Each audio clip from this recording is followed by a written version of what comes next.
नादान दोस्त।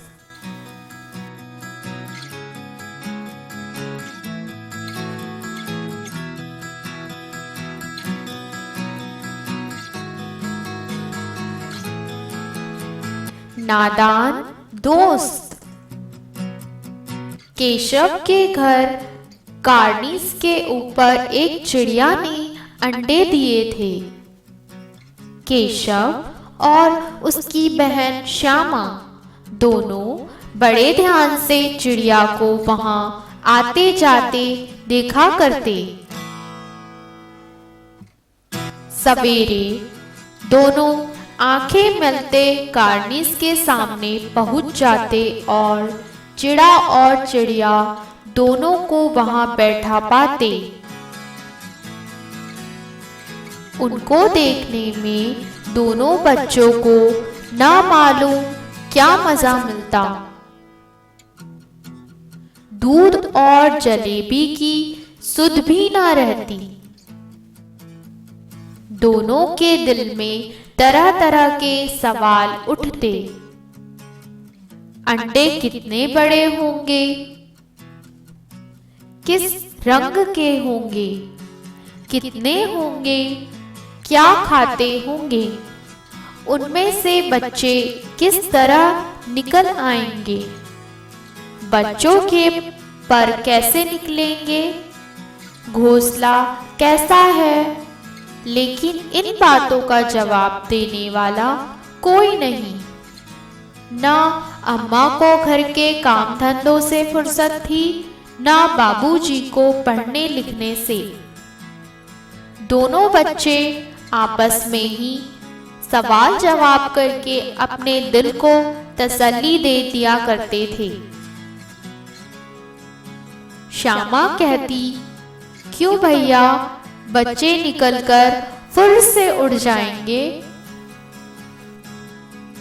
केशव विद्वानों जैसे गर्व से कहता, नहीं रे पगली, पहले पर निकलेंगे, बगैर पैरों के बेचारे कैसे उड़ेंगे।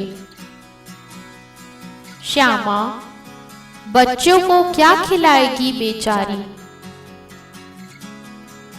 केशव इस पेचीदा सवाल का जवाब कुछ ना दे सकता था।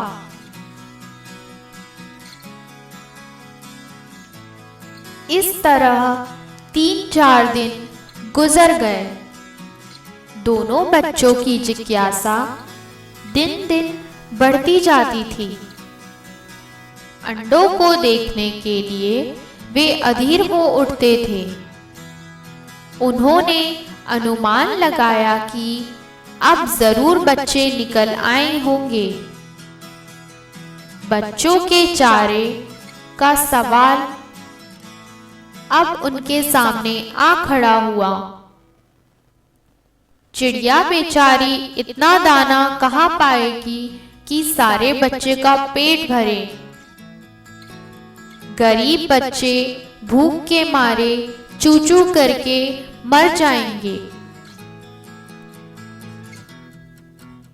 इस मुसीबत का अंदाजा करके दोनों घबरा उठे।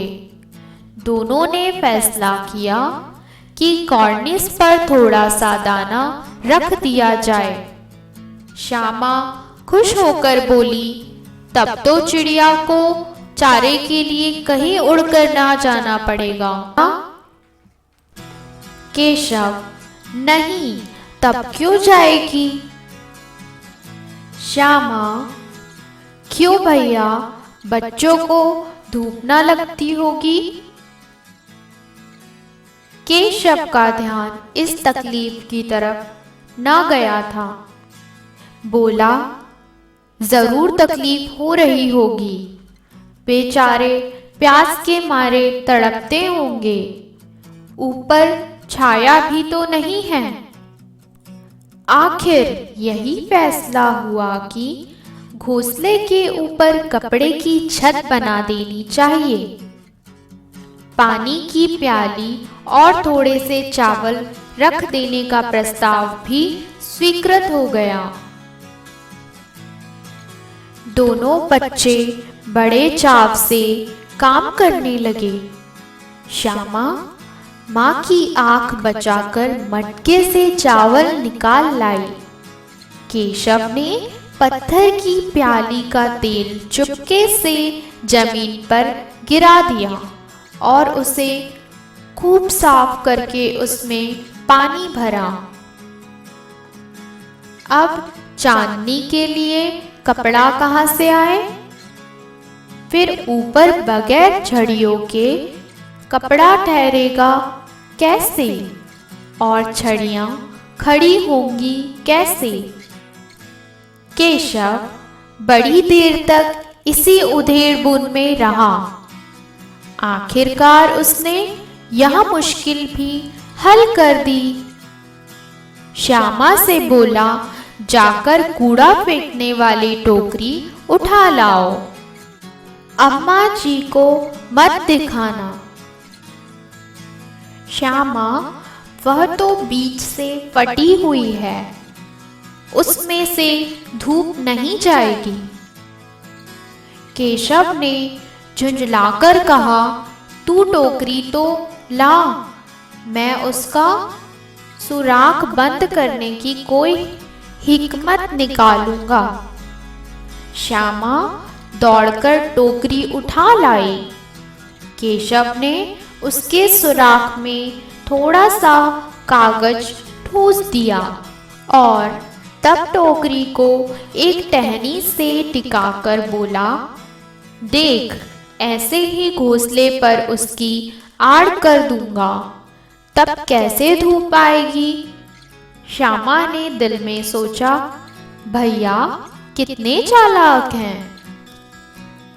गर्मी के दिन थे, बाबूजी दफ्तर गए हुए थे। अम्मा दोनों बच्चों को कमरे में सुलाकर खुद सो गई थी, लेकिन बच्चों की आंखों में आज नींद कहाँ। अम्मा जी को बहलाने के लिए दोनों दम रोके, आंखें बंद किए मौके का इंतजार कर रहे थे। ज्यों ही मालूम हुआ कि अम्मा जी अच्छी तरह से सो गई, दोनों चुपके से उठे और बहुत धीरे से दरवाजे की सिटकनी खोलकर बाहर निकल आए। अंडों की हिफाजत की तैयारियां होने लगी। केशव कमरे से एक स्टूल उठा लाया, लेकिन जब उससे काम ना चला तो नहाने की चौकी लाकर स्टूल के नीचे रखी और डरते डरते स्टूल पर चढ़ा। श्यामा दोनों हाथों से स्टूल पकड़े हुए थी। स्टूल चारों टांगे बराबर न होने के कारण जिस तरफ ज्यादा दबाव पाता था, जरा सा हिल जाता था। उस वक्त केशव को कितनी तकलीफ उठानी पड़ती थी, यह उसी का दिल जानता था। दोनों हाथों से कार्निस पकड़ लेता और श्यामा को दबी आवाज से डांटता, अच्छी तरह पकड़, वरना उतरकर बहुत मारूंगा। मगर बेचारी श्यामा का दिल तो ऊपर कार्निस पर था। बार बार उसका ध्यान उधर चला जाता और हाथ ढीले पड़ जाते। केशव ने जो ही कार्निस पर हाथ रखा, दोनों चिड़िया उड़ गई। केशव ने देखा कार्निस पर थोड़े तिनके बिछे हुए हैं और उन पर 3 अंडे पड़े हैं। जैसे घोंसले उसने पेड़ों पर देखे थे, वैसा कोई घोंसला नहीं है। श्यामा ने नीचे से पूछा, क्या बच्चे हैं भैया? केशव, 3 अंडे हैं, अभी बच्चे नहीं निकले। श्यामा, जरा हमें दिखा दो भैया, कितने बड़े हैं? केशव, दिखा दूंगा, पहले जरा चिथड़े ले आ, नीचे बिछा दूं, बेचारे अंडे तिनकों पर पड़े हैं। श्यामा दौड़कर अपनी पुरानी धोती फाड़कर एक टुकड़ा लाई। केशव ने झुककर कपड़ा ले लिया। उसकी कई तह करके उसने एक गद्दी बनाई और उसे तिनकों पर बिछाकर तीनों अंडे धीरे से उस पर रख दिए। श्यामा ने फिर कहा, हमको भी दिखा दो भैया। केशव, दिखा दूंगा, पहले जरा वह टोकरी तो दे दो, ऊपर छाया कर दूं। श्यामा ने टोकरी नीचे से थमा दी और बोली, अब तुम उतर जाओ, मैं भी देखूंगी।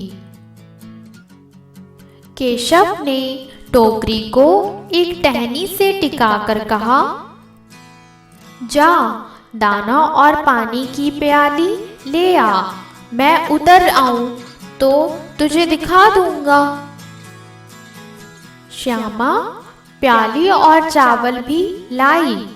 केशव ने टोकरी के नीचे दोनों चीजें रख दी और आहिस्ता से उतर आया। श्यामा ने गिड़गिड़ाकर कहा, अब हमको भी चढ़ा दो भैया। केशव, तू गिर पड़ेगी। श्यामा, ना गिरूंगी भैया, तुम नीचे से पकड़े रहना।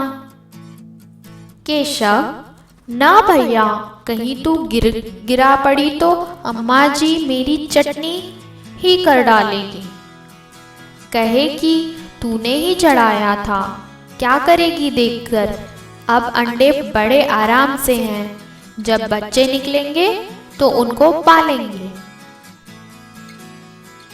दोनों चिड़िया बार बार कार्निस पर आती थी और बगैर बैठे ही उड़ जाती थी।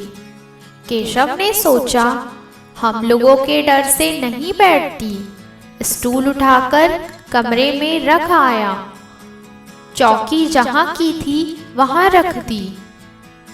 श्यामा ने आंखों में आंसू भरकर कहा, तुमने मुझे नहीं दिखाया, मैं अम्मा जी से कह दूंगी।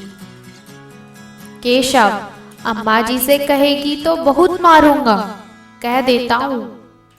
श्यामा, तो तुमने मुझे दिखाया क्यों नहीं? केशव, और गिर पड़ती तो 4 सर ना हो जाते। श्यामा, हो जाते, देख लेना, मैं कह दूंगी।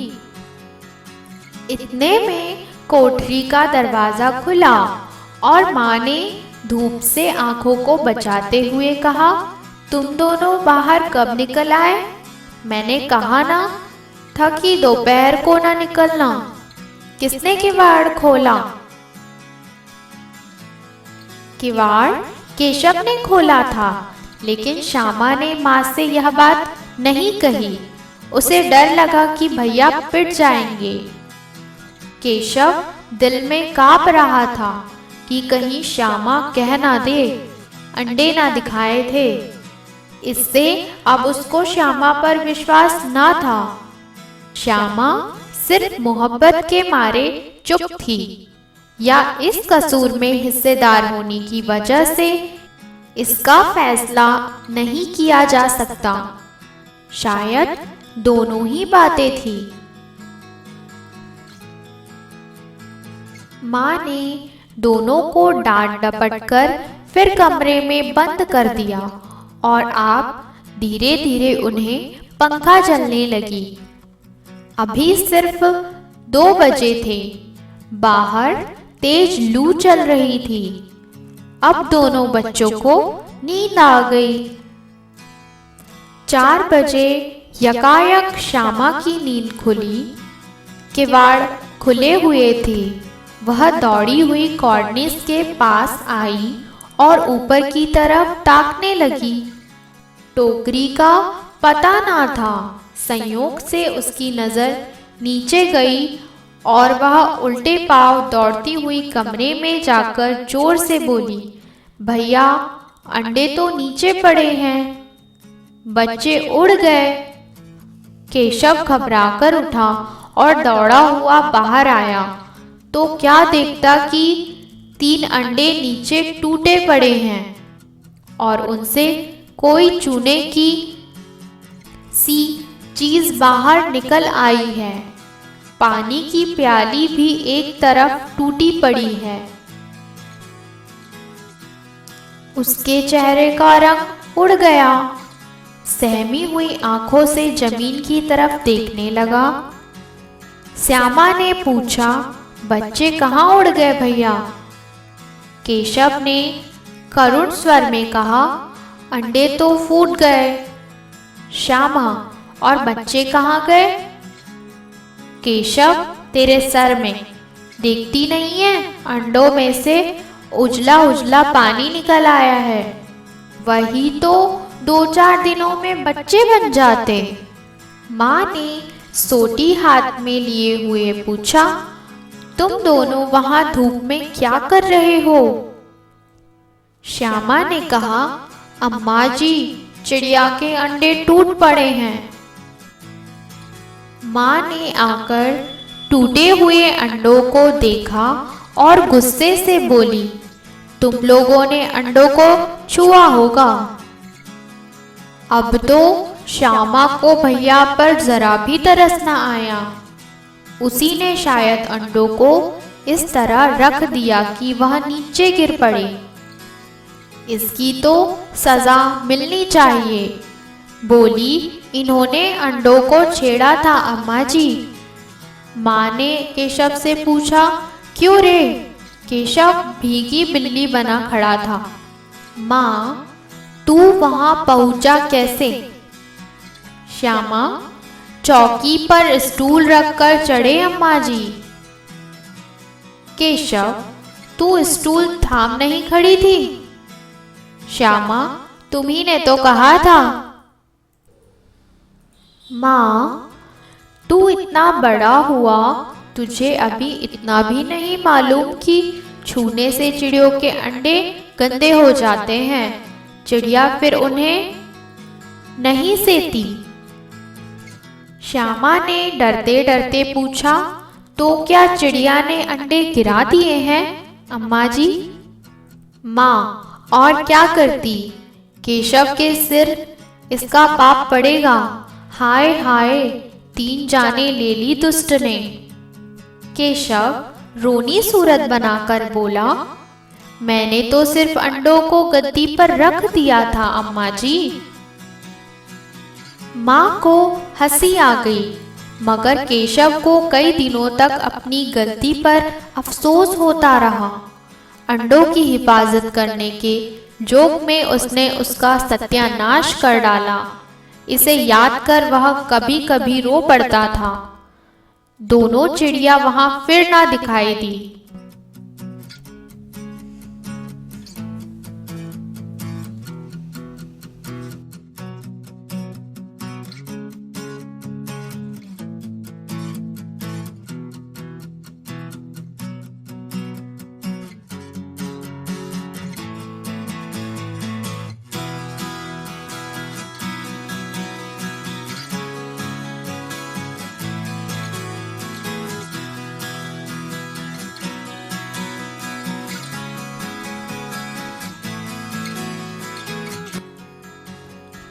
ध्यान देने योग्य शब्द। कॉर्निस, दीवार की कंगनी।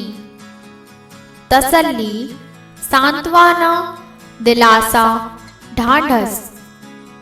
फुर, छोटी चिड़ियों के उड़ने में होने वाली परों की आवाज। पेचीदा, उलझन वाला, कठिन, टेढ़ा। अधीर, उतावला, आकुल। सुराग, छेद। हिकमत, युक्ति, उपाय। हिफाजत, रक्षा। चितड़े, फटा पुराना कपड़ा, गूदड़। आहिस्ता, धीरे से, धीरे धीरे, धीमी आवाज से। यकायक, अचानक।